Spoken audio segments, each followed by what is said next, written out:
Hello student, welcome to the channel. Ramo class today we are going to discuss guest teacher vacancies. Okay student, देखेंगे guest teacher की vacancies निकली हुई है, उस vacancy को discuss करते हैं और समझते हैं वैकेंसी के अंतर्गत हमसे क्या क्या एज ए टीचर के तौर पर हम जब फॉर्म फिल करेंगे तो हमारे अंदर क्या क्या एलिजिबिलिटी होना चाहिए। ओके स्टूडेंट, हमारे पास क्या क्या चीज़ सर्टिफिकेट के तौर पर होना चाहिए, तो उसके बारे में पढ़ेंगे और देखेंगे। एक बार देखिए स्टूडेंट, लिखा हुआ है जामिया सीनियर सेकेंडरी, एक बार देखिए चाहिए रेड कलर रहते हैं, जामिया सीनियर सेकेंडरी स्कूल है, सेकेंडरी स्कूल, ठीक है, जामिया नगर में है। जो कि जामिया नगर, ये जो पोस्ट है स्टूडेंट साउथ दिल्ली की है। कहाँ की स्टूडेंट? साउथ दिल्ली की ये पोस्ट है स्टूडेंट, ठीक है। और ये जो पोस्ट है स्टूडेंट, ये कैसी है?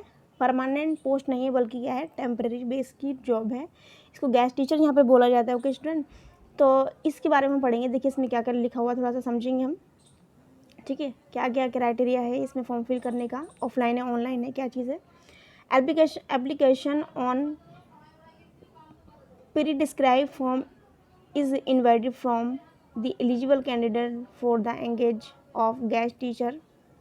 Engagement of guest PGT and TGT Jamia senior secondary school, लिखा हुआ है Jamia senior secondary school as per the detail is given below, ठीक है। नीचे जो है इन्होंने बताया हुआ डिटेल के बारे में। जो लास्ट डेट उसकी सबमिशन की एप्लीकेशन को, वो क्या होता है, वो 10 डेज़ का इन्होंने टाइम दिया हुआ है, ठीक है। इसके बता रहे हैं आगे कि लास्ट ऑफ डेज़ जो है एडवर्टीजमेंट जो बता दी उसको 10 दिन के बाद की है, ठीक है। यानी कि एडवर्टीजमेंट जब निकाल दे उसको 10 दिन के अंदर हमें क्या करना है, अगर हमें एज ए गेस्ट टीचर के तौर पर हमें स्कूल में अप्लाई करना है वहाँ पर जामिया में, तो हमें क्या करना है, इसको फॉर्म को फिल करना पड़ेगा, ठीक है। To be notified to Jamia Millia Islamia website notification through SMS और telephone information to shortlist candidate, यानी कि जिन जिन स्टूडेंट को शॉर्ट लिस्ट किया जाएगा कैंडिडेट को, उनको जो है टेलीफोन या SMS के द्वारा ये इन्फॉर्मेशन पहुंचा दी जाएगी कि उनको सिलेक्शन हो गया है या नहीं, ठीक है। आगे इन्होंने लिखा हुआ है सैलरी के बारे में,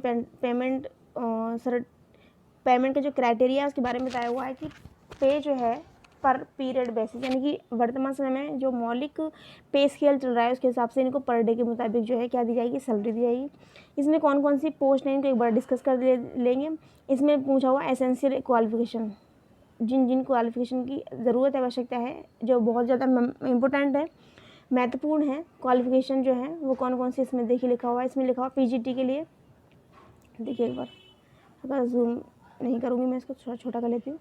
देखिए इसमें क्या बताया हुआ है, इसमें बताया हुआ PGT के लिए यानी गेस्ट टीचर की, यदि हम बायो के लिए करेंगे तो क्या चाहिए, मास्टर चाहिए है, ठीक है ना। PGT के लिए मास्टर डिग्री चाहिए है, MSc की जाना चाहिए 50% मार्क के साथ साथ उसके बच्चे के पास क्या क्या होना चाहिए, बॉटनी होना चाहिए या फिर लाइफ साइंस होना चाहिए, जूलॉजी होना चाहिए, ठीक है ना, जेनेटिक होना चाहिए या फिर माइक्रोबायोलॉजी होना चाहिए, बायोटेक्नोलॉजी होना चाहिए या मैस्कुलर बायो होना चाहिए। ये सारी की सारी इन्फॉर्मेशन यहाँ पर दी है, आप देख लीजिएगा आपने कौन से सब्जेक्ट जो हैं पढ़े थे उसके अकॉर्डिंग आप PGT के मुताबिक इसमें एज ए PGT के तौर पर एज ए गेस्ट टीचर वहाँ पर लग सकते हैं। इसके साथ साथ इन्होंने एसेंशियल में क्वालिफिकेशन में दिया हुआ है BEd डिग्री होना चाहिए आपके साथ साथ, ठीक है।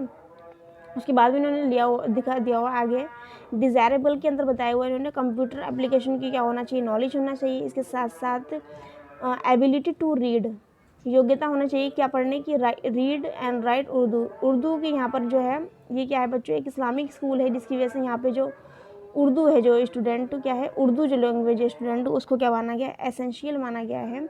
और ठीक है, इसकी ज़्यादा वहाँ पर नीड रहती है, बच्चे जो हैं उनका मीडियम ज़्यादातर उर्दू से और इंग्लिश मीडियम से रहता है, ठीक है। तो वहाँ पर ये जो है एसेंशियल है उर्दू। ओके स्टूडेंट, आगे इन्होंने PGT में दिया हुआ है, मैथमेटिक्स में दिया हुआ है, इन्होंने 50% यहाँ पे देखिए मार्क्स के बारे में बताया हुआ है, ठीक है। इसके साथ इन्होंने यहाँ पर फिर दोबारा से BEd मांगा है PGT मैथ के लिए।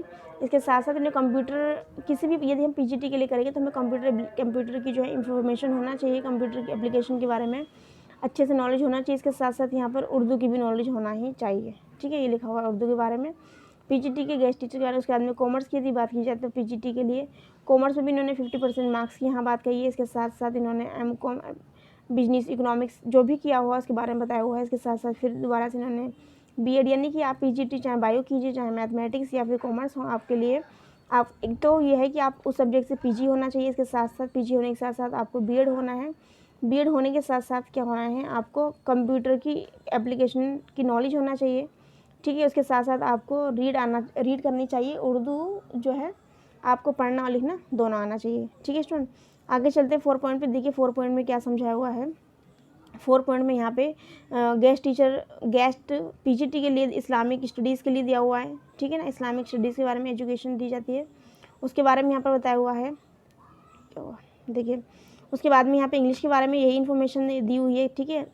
पीजीटी के बारे में यदि किसी बच्चे ने किसी स्टूडेंट ने पीजी किया हुआ है, ठीक है, इसके साथ साथ बीएड और इसके साथ साथ कंप्यूटर की नॉलेज के साथ में उर्दू की नॉलेज भी होना चाहिए यदि वो सब्जेक्ट टीचर है इसके बावजूद भी, ठीक है। नेक्स्ट पेज पे चलते हैं, समझते हैं क्वेश्चन।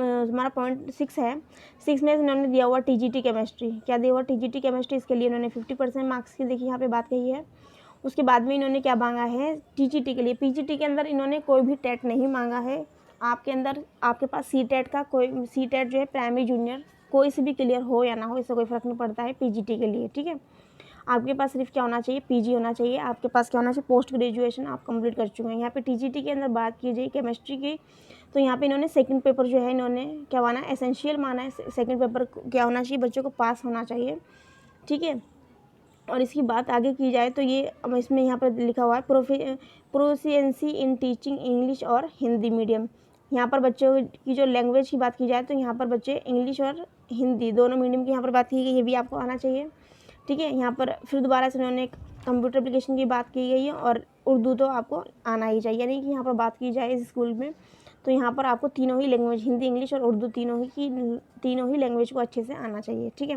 लेकिन यहाँ पे उर्दू की ये एक आपको मौका दिया गया कि उर्दू जो लैंग्वेज है वो आपको सिर्फ पढ़नी और लिखनी ही आनी चाहिए, ठीक है। आगे लिखा हुआ उर्दू के बारे में, देखिए उर्दू के बारे में भी यहाँ पे 50% मार्क्स टीजीटी के लिए करेंगे तो 50% मार्क्स होना चाहिए, ठीक है स्टूडेंट। इसके साथ साथ उन्होंने क्या होना चाहिए, टीजीटी लेवल पे यदि देखा जाए तो ग्रेजुएशन होना चाहिए, ठीक है। उर्दू से होना चाहिए ग्रेजुएशन, और आगे इन्होंने दिया हुआ सीटेट का सेकंड पेपर क्लियर होना चाहिए, ठीक है। उसके बाद में इन्होंने हिंदी इंग्लिश का मीडियम बच्चों को आना, जो टीचर हैं उनके बोलने की हिंदी इंग्लिश में दोनों में प्रोफिशिएंसी जो है स्टूडेंट होना चाहिए।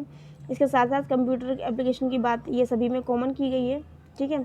आगे यहाँ पे ज्योग्राफी टीचर्स की बात की गई, तो सब में जो क्राइटेरिया लगभग सेम है, लेकिन यहाँ पर पीजीटी और टीजीटी में डिफरेंस यही है कि पीजीटी के अंदर कोई भी टेट नहीं मांगा गया है, जबकि अगर बात करें टीजीटी की तो टीजीटी में टेट मांगा गया है, सीटेट जो क्या है सेकंड पेपर है, क्या स्टूडेंट सेकंड पेपर जो है स्टूडेंट क्लियर मांगा गया है, जबकि पीजीटी में नहीं मांगा गया है, ठीक है स्टूडेंट। तो इस गेस्ट टीचर के लिए यहाँ पे हिस्ट्री के लिए भी दिया हुआ है, यहाँ पे साइंस बायो के लिए दिया हुआ गेस्ट टीचर के लिए, ठीक है स्टूडेंट। अगर आपको लगता है कि आप एलिजिबल हैं, ठीक है स्टूडेंट, तो अगर आपका इंटरेस्ट है एज ए गेस्ट टीचर के तौर पर पढ़ाने के लिए तो आप इस फॉर्म को ज़रूर फिल कीजिए। देखिए ये पूरा मैं आपको दिखा देती हूँ, ये ऑनलाइन ना होकर के ऑफलाइन है, ये वहाँ पर स्कूल में जाकर ये फॉर्म फिल किया जाता है स्टूडेंट।